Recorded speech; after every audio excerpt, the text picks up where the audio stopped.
আমরা যদি ওনার কোনো দোষ ত্রুটি থাকে আমরা তখন আলোচনা করতে পারবো, যেহেতু মাসে মাসে ওনাকে আমরা পাবো বা 2 মাস অন্তর ওনাকে আমরা পাবো, আমরা কথা বলতে পারবো।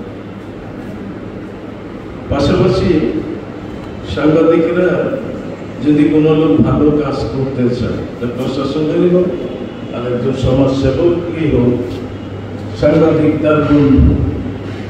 কারণ নিন্দু আগামী দিনের ভালো কাজ করতে শিখায়, সমালোচক একটা ভালো কাজ করতে শিখায়।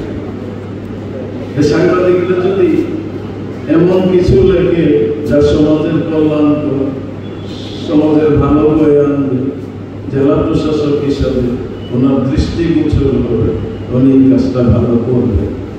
এবং এই জন্য আমি বলি জেলা প্রশাসকের জন্য বন্ধু সাংবাদিক, কারণ এরা অনেক না জানা কথা, অনেক লুকানো কথা, অনেক গোপন কথা সমাজের চোখের সামনে তারা তুলে ধরে, যেগুলি অনেক অনেক সময় দেখা যায় প্রশাসনের কাছে যায় না, এটা সাংবাদিকরা করে।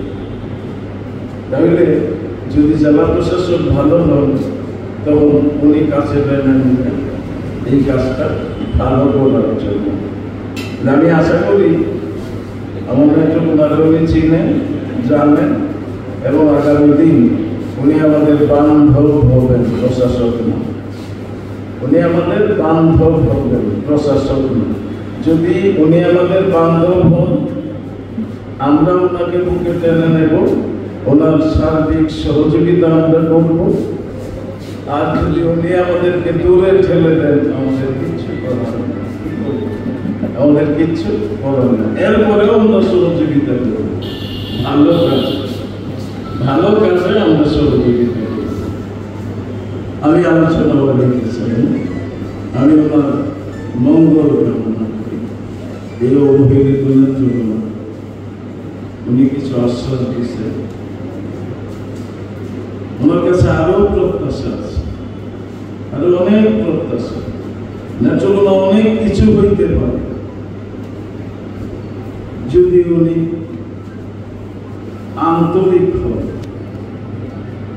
নেত্রকোনা একটা পর্যটন কেন্দ্র হইতে পারে, যেটা বাংলাদেশের মধ্যে একটা ভালো পর্যটন কেন্দ্র যদি উনি আন্তরিক হন। এরকম আরো বিষয় নেত্রকোনা আছে, উনি আছেন, আমাদের সাথে মিশবেন, ওনার সাথে আমরা কথা বলবো, মত বিনিময় করবো, দিকগুলি দেখিয়ে দিব। ধন্যবাদ সবাইকে।